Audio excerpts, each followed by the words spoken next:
From the rich land of Autaugaville, Alabama. So let me ask y'all a question. Imagine 2016, someone bring you and park you side the road. VSE Media, along with 1186 Water, presents a V Network streaming series, Beyond the Water. This can be a potential site for a water bottling plant. Watch as CEO Marquis Forge takes you on a journey and tells the story of how God gave him a vision to change people's lives. We was turned down by 18 banks. 18 banks told us, you're crazy, you're stupid, nobody ain't gonna buy no water, nobody ain't gonna do this. And you know what? After they turned us down so many times, it happened November 1st, 2016. We had dug a well. We knew the water was good. We had it tested. I told my partners, I said, listen guys, man, God told us to do this. I said, liquefy everything we got and let's make it happen. We liquidated everything. We had a big house in Gardendale. We sold a house, 401. We gave it to them. Retirement, we gave it to them. Open up a business is about not just making money, but having a product that the people will jump over mountains for and that will change people's lives. When God gives you a vision, the vision ain't hard. Keeping it to yourself is hard. Because you want to tell somebody, you want to say, look what I got, look what I got. And the first thing they say, you crazy. Streaming on the V Network TV stream, March 21st at 8 p.m.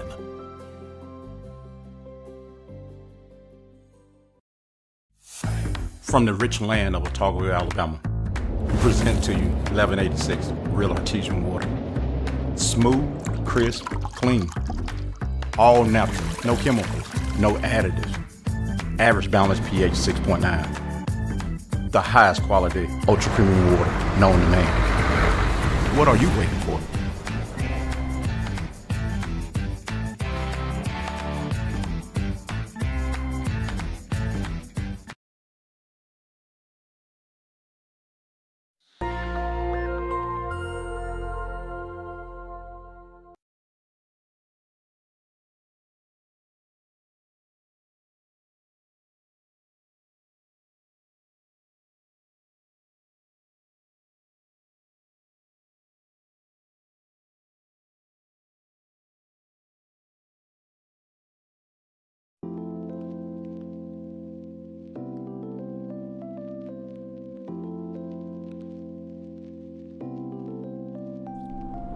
This trip, I'm gonna take you back in time. This street right here is gonna go back in time. We're gonna go from present time, and along this street as we travel west, we're gonna go all the way back to the 1800s. So you're gonna see the architect, you're gonna see everything change to roughly back to the 1800s, 1840s, 1830s. And it's quite unique. And as you can see, everything out here is fairly new. And it used to be nothing but cotton fields. It's all these used to be nothing but cotton fields. And now this land is leased out to these different organizations and everything. So when I was coming up, when I was a little boy, I'm talking about, you come this way, it was just wooded area. Wasn't anything out here. And that's how you can see how new the buildings are. When did they start building here in Millbrook? When did they start actually putting things, or building buildings? When you say used to be a lot of cotton fields. It used to be, you know, we used to have a Waffle House. It used to be a Waffle House and 2 hotels at this intersection. As long as I knew, for a long time, and maybe 2 gas stations, convenience stores.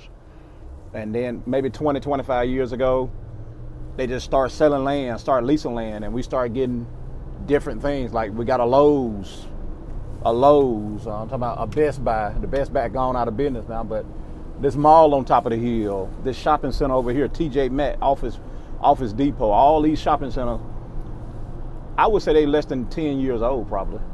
This whole shopping complex right here, less than 10 years old. All this right here is new. The theater may be 10 years old. But a lot of this is all new. You just didn't come out here. You didn't come out here. New banks, new hotels.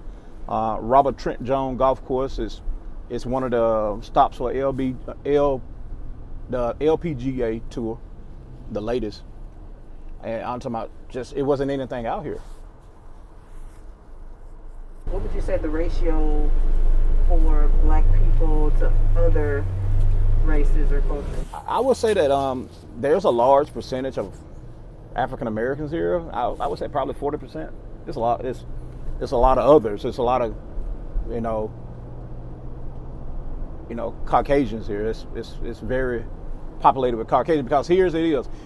Prattville is a hub for great schools, and also we have several military installations over in Montgomery, and those military personnel, they come to Prattville to stay and to raise their family. They don't stay in Montgomery, they come to Prattville. So Prattville is like they suburbs of Montgomery. And so that's why they like coming out here. Prime example, you see how flat this is? It used to be nothing but fields. And we're in Elmore County, which is Millbrook. And Autauga County don't begin until this sign right here, this green sign that says Autauga County. Now when we pass the sign, we're technically in Prattville. So look how much Prattville have expanded. From that sign all the way out to the interstate. And so all of this right here, they don't have anywhere else to build. They have to go out to the interstate to build. So 20 years ago, it wasn't anything out here. 20, 25 years ago, this was not here, period. Was not here. The furthest Prattville came was this next red light. That was the furthest came. This next red light, because I used to work at a Burger King over here, and it was like, people were like, you were way out there, Burger King? And now Burger King, look how far the town has expanded past Burger King. All these buildings, this Walmart right here wasn't here. These banks, hotels, CVS, none of this was here. So let me ask you a question. If none of these places were here, where did the people work? Like, how did they earn a living if they didn't really have all of these other, fast food chains? So again, Prattville tripled in size over the last 20 years. It wasn't that many people in Prattville. We was talking about it before. There was a lot of people in these other towns. Selma was much bigger than Prattville. There was a lot of other cities that was much bigger than Prattville. So now Prattville has grown into almost this metropolis of a city overnight. And, and it's known as, a good place you can go raise a family, a great place, low crime. I'm talking about if somebody get killed in Prattville, everybody know about it. It was like, you heard about it? We had one murder. Wow, what happened? I'm talking about, so the crime in here is very low. And when something happened, everybody knows about it. Everybody knows everything. The police force here, their revenue come off tickets and citations and stuff like that.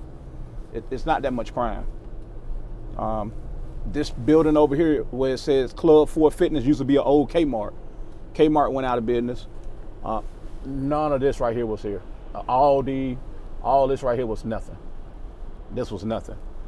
I actually worked at this Burger King on the left-hand side in high school. Same Burger King. It was one of the restaurants that was the furthest east on this road. That Burger King right there on the left-hand side. I worked there for 2 years. So as we move west, you're gonna see that everything started getting older. This used to be the largest shopping center on the left-hand side in Prattville, on the left-hand side over here. And you can see it how old it is. It says Alabama Thrift Store. That used to be the old Walmart right there. Behind the O'Reilly's and Zaxby's, none of that stuff was right there, but they ended up putting it in the parking lot. Bama Lanes, that used to be part of the old Walmart.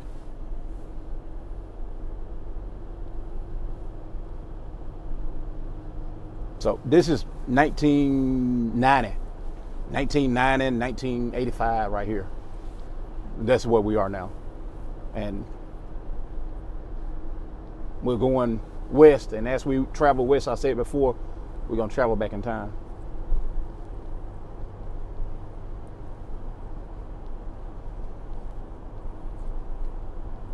So all this is residential area. So people, they build west of the city of Prattville, and they built all these residential homes. And then the city began to grow, and they had to skip the residential part of the town and start building on the outskirts of town in order to suffice all the demands. Our first stop is going to be Winn-Dixie. Winn-Dixie has been a staple grocery store in the community for a very long time. This particular store that we're going to, it's been remodeled several different times. And what's so important about this Winn-Dixie to the 1186 store is that when I was a little boy, I'm talking about very little, I'm talking about like 1980s, and we used to come to Prattville every Friday. You know, we stay out in the country, so, and I'm finna get country on you. When we came to Prattville, we used to say we're going to town. We're going to town, because you didn't come to Prattville every day. You didn't work in Prattville, you didn't come to Prattville, you didn't come to the grocery store every day. So we came to Prattville, which we call town, every Friday. And we came to Prattville for two reasons: to the washateria and to buy groceries every Friday. That was our routine. And my mother was very particular about her meats. This Pacific Friday, we was at the washateria and we went by a grocery store. I'm gonna stop it for a moment because this is the main stretch of the old Prattville. This is the main stretch. This is what Prattville, center of Prattville used to be. All the businesses, this is how big Prattville used to be. This is it right here. No bigger, just big. You know, we had little stuff here, that's it. But anyway, getting back to Winn-Dixie, my mother, we went to the grocery store down by the washateria. And this grocery store was not the best grocery store. A lot of time I tell people that it was a grocery store that minorities went to. You know, some people wouldn't be caught in the grocery store. You go into those older grocery stores that had a little stench when you walk in the door. There's nothing wrong with the meat. It's just the bacteria that's growing in the freezers and stuff. But this particular day, we was at this grocery store that we usually go to. And my mother got kind of upset. She was like, you know, I'm not buying, I don't want no bad meats. I don't like the way the meats look. So she was like, hey, we going to Winn-Dixie. And we was like, we going to Winn-Dixie? It was unheard of for us as African American to be in Winn-Dixie because, first of all, it was too expensive. And second of all, the people shunned upon it. You know, and what I mean by that, park over here a little bit. What I mean by that is, you know, our kind just didn't go there, period. So I was kind of excited. You know, I was like, hey, we're going to Winn-Dixie. And we came here and we parked. And before we got the car, my mother, you know, gave me a surprise. She said, Marquis, it's gonna be your responsibility to keep the grocery bill at $30. And I was like, what do you mean? She said, you gotta count and make sure I don't go over $30. If I go over $30, I'm gonna give you a whooping in the store because I'm not gonna be embarrassed. So two things happened. We got to go to Winn-Dixie, but I think the most important thing out of the lesson was this. My mother turned me into a human calculator. I got real good with numbers. I was able to do a lot of adding and subtracting in my head. And the best thing about it, we never went over. Never went over. So the reason why that story is important, because January the 10th, 2020, Budweiser gave me a call. I was at the office in Autaugaville. I'm not there every day, but I was at the office that day. And they gave me a call and said, hey, are you in the office? I said, yes, I am. They were like, hey, can you come to Prattville? I said, what's going on? Me immediately thinking that it was a problem. They were like, hey, we need for you to come to Prattville, come to Winn-Dixie and Prattville. And I was like, what's going on? They said, come. And so Roger was there. He went as well. He was part of it. So we got a couple members of the team.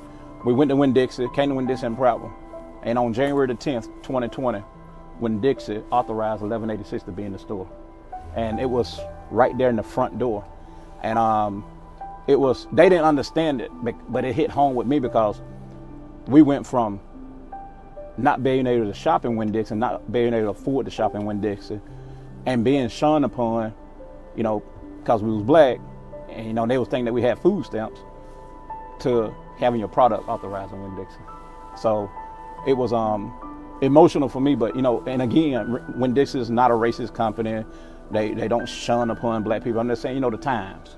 It was the times at the time. And so it's pretty neat. So let's go ahead and take a look at what 1186 is all about.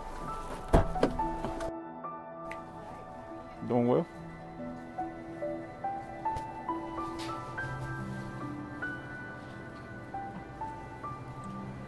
So, Mr. Ford, when you're walking in here each time now, like, what's the thoughts that kind of come to your mind from then and now? You know, honestly, it's surreal because they always changing the store. But it's emotional. Yeah. It's emotional because, you know, my mother never made more than $135 a week. You know, she never made more than $135 a week.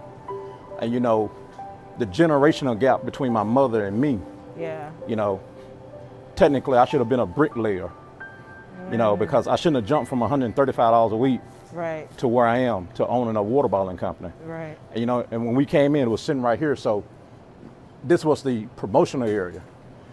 What make it even more special, watch this. Yes, sir.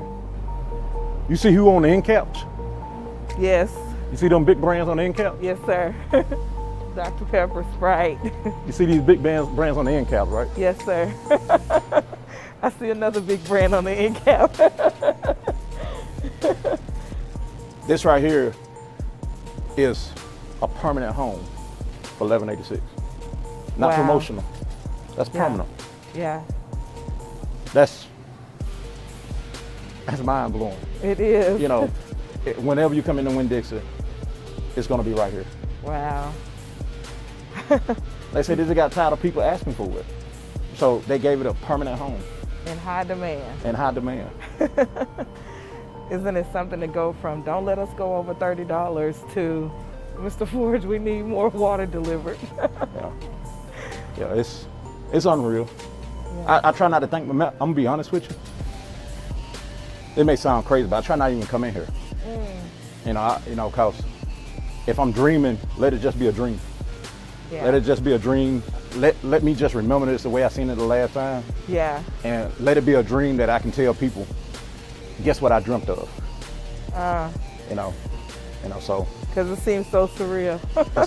it's surreal and it's unreal. Yeah. It's unreal, you know, and the price, I ain't gonna say the price don't matter, but the people love the quality of the water. Right. That's 1186. That's 1186. That's 1186. That's 1186. Awesome. That's I love 1186. it.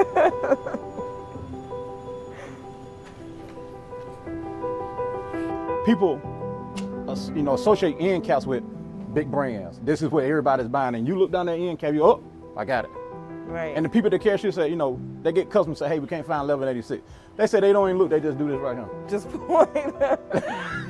So the lady said, hey, on the end cap, right down in the front, you can get all you want. And so you can't see it, but I got chills on my arms. It's an awesome accomplishment. And then also with Food Outlet. Food Outlet, the same way. I'm talking about, man, they really gave us an opportunity. And they really pushed Winn-Dixie because Food Outlet start pulling, this right here, listen to this. Food Outlet starts stealing Winn-Dixie customers. Oh. Because there's a certain type of customer that come to Winn-Dixie. Right. And there's a certain type of customer that won't go to Food Outlet. Right. Just like there's a certain customer that will go to Walmart, and there's a certain customer that'll go to Target or Costco. Mm-hmm. So what happened was Food Outlet, they start, you know, Food Outlet was one of the only spots that carried 1186. Right. Now, this right here is amazing. Watch this. People start going over to Food Outlet buying 1186. Wow. And the people that was shopping, when this come, they were like, hey, we got to go to Food Outlet to get 1186.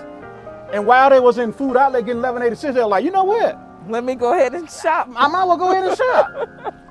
Them prices ain't that bad. They start buying their groceries. And the manager of this store called corporate and said, I go to church with some of my customers. Mm-hmm. And I noticed that they ain't coming to my store anymore. And when I see them at church, I'm like, hey, where you been? He was like, we go across the street to get 1186. And while we over there, we just shop. Y'all need to get 1186. Wow. And he banged the door down with Winn-Dixie. That's a corporate account. Right. This is a corporate account. This is not a local account. Right. This is a corporate account. He called corporate in Jacksonville, Florida. I need 1186. Wow. That's awesome. That's Black history at its Yeah. finest. Such a great accomplishment.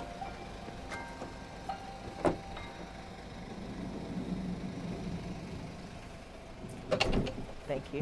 You can grab right here or wherever you. Okay, thank you. Mona, you asked the question, how does it make you feel? You know, imagine as an 8-year-old boy. Imagine this. Imagine as an 8-year-old boy, 9-year-old boy, going into a Winn-Dixie and being a human calculator for his mother because she didn't want to be embarrassed of going over. And this is a true story because after I graduated high school, she made my sister do it. Wow. You know, my sister said, she gave me $40. She only gave you $30. And we talk about that. She said, you know, Mama loved me more because she gave me $40 to play with. She gave you only 30. But anyway, you think about this. Think about as a young boy going into a grocery store, counting and just really being very obedient to what your mother's telling you. And as you're in the grocery store counting, adding and subtracting, because she was like, I was like, hey, Mom, we had $30. And she went, well, I ain't got no milk, I ain't got this, so you need to take this out, you need to take this out, you need to take this out, because I got to have this and put this back. You got to add and subtract the whole bill. Right. Imagine doing all that work and you not knowing the store saying, I'll see you soon. You'll be back. I'll see you soon. You don't even realize what you're doing. I'll see you soon. So here it is. We're traveling further back into the history of Prattville. Look at this. Look how the town transformed. We back in the late 1800s now. Look at how the town transformed. This is now Daniel Pratt Historic District. Daniel Pratt was the founder of Prattville. He was an entrepreneur, industrialist from the New Hampshire, New England area. He was a apprentice of Eli Whitney. Everybody know who Eli Whitney is. He's the creator of the cotton gin. So Daniel Pratt had an idea that if he can move the cotton gin closer to the cotton fields, they would lose less cotton in transportation. So Daniel Pratt came to Prattville, came to Autaugaville County, and he founded the city of Prattville. And you see all these houses are from the 1800s. All this antebellum, New England type houses. All this is Daniel Pratt Historical Districts.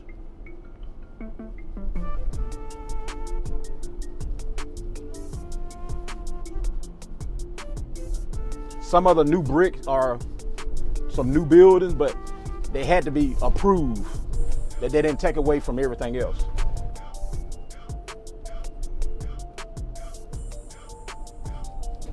So Daniel Pratt came to Prattville. The town is named after him mid-1800s, 1840s, 1839, I believe. Named the town. This is one of his workers' houses right here, but it now is a museum. But right now, we're in the town square of Daniel Pratt. This is his square. This was his old West and New England town. All these buildings are original buildings from the 1800s, except this one over here on the right-hand side. All these buildings are original buildings from 1800. Look at these bricks. They done paint over some of them, but these are original buildings from the 1800s, all down through here. Look how close they built, all of them. This is 1850, 1840, 1850, 1860.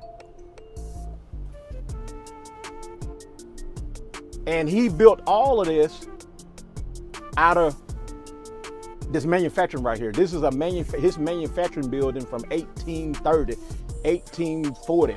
This is the Daniel Pratt gin shop. He was such an innovator that Prattville didn't have power, didn't have electricity. He came in and built a dam and powered the whole town. And we're gonna get out and we're gonna see this dam. You're gonna see all this. This was his warehouse. The warehouse got burned down. Half of it got burned down. You can see where the fire is on the building right there. It went all the way to this other warehouse way down here. There was a flat area. He came in and he dammed up the Autaugaville Creek, which is fed by no other than artesian water. There are artesian water plants all around this place. Prattville is known as the Fountain City. At one point in time in 1933, there was over 400 artesian wells in Prattville. Prattville didn't have no municipality system. They used artesian wells everybody got water from artesian wells. So there wasn't a pipe going from house to house. They would go to a well and get your water, and it was the best water you could have. So this creek behind us is being fed by hundreds of artesian wells that are still running 24 hours a day, 7 days, I'm talking they still running. It's always running.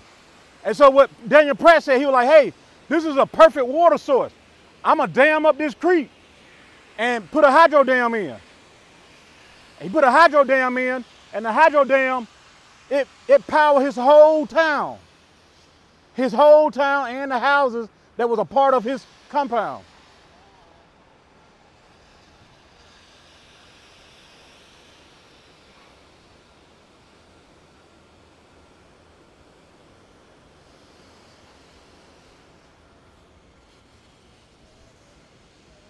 This is one of the turbines from mid-1800.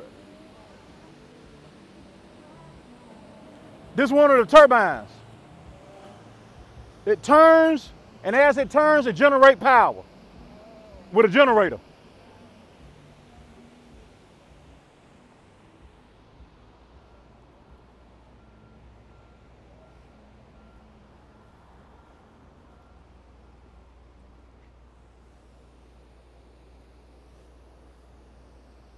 So this is just some facts to back up what I said. This is called Heritage Park. Daniel Pratt Historic District overlooks Autaugaville Creek, manufacturing complex, New England style village, 1839. Pratt was founded, and he patented the town after New Hampshire. Chose this site for the cotton gin because of the abundance of water power.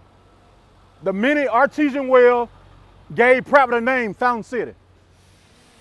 Some of the buildings and built here have been in continuing use since 1850. And this is part of the Historical National District Museum. This is archived in Washington, D.C. This right here is the bust of Daniel Pratt. Town named after.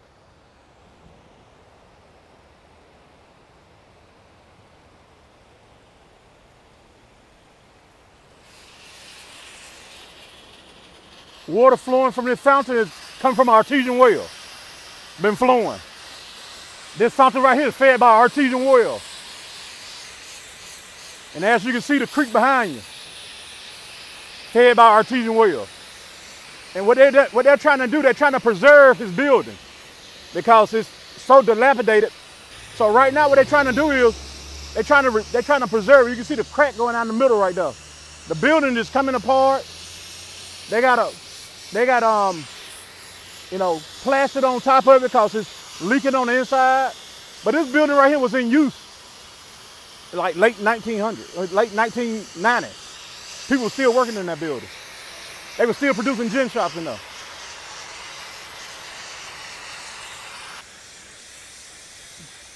What's the significance of the locks that are on this fence? So a lot of people come down here and take wedding pictures, and they put the locks on there as a keepsake. Oh, okay. Yeah. That's awesome. Yeah, so they'll say, hey, I came down here, this is where we tied the knot, keepsake. Glad you pointed that out. Yeah, you have a lot of people come down here, they'll put their date on it. And you see a lot of people down here taking wedding pictures. They take wedding pictures right there because it's just the scenery on a clear day. I'm talking about it's beautiful today as well. But just to know that this was here in 1800. Right. And still today. Yeah. These are the same red brick. They shipped them in from New England.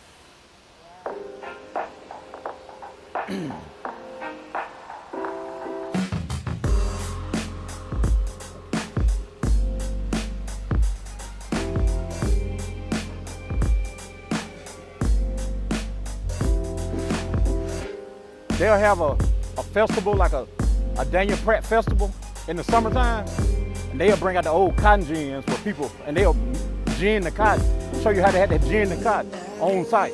It's crazy. We came down and gave water to everybody. It was like 500 people. They had this guy came out with a cotton gin. They put cotton through it, and they'll show you how they gin the cotton. With one of the first cotton gins.